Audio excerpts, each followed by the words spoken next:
Effects of backsliding. When you backslide, your family may also backslide and be put to a lot of suffer.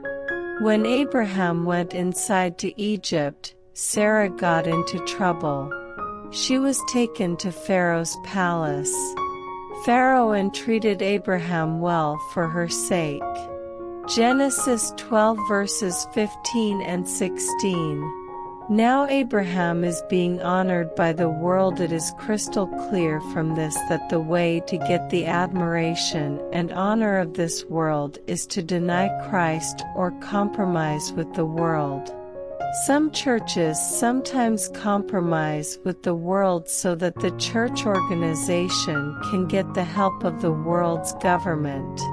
And the Lord plagued Pharaoh and his house with great plagues because of Sarai Abram's wife. Verses 17. Some imagine that it is good to compromise with worldlings. It will do them good. We can win them for Christ, they say. You do not do any good by compromising. In fact, you bring a great plague upon Egypt.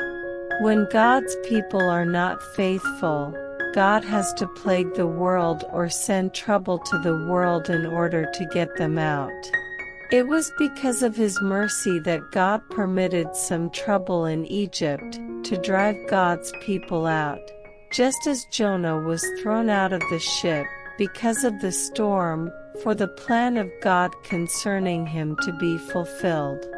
We learn a lot from Abraham's backsliding.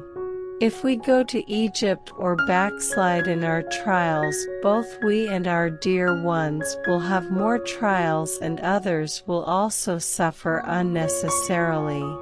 Abraham finally escaped from Egypt by the immense mercy of God. We may come out of our backsliding.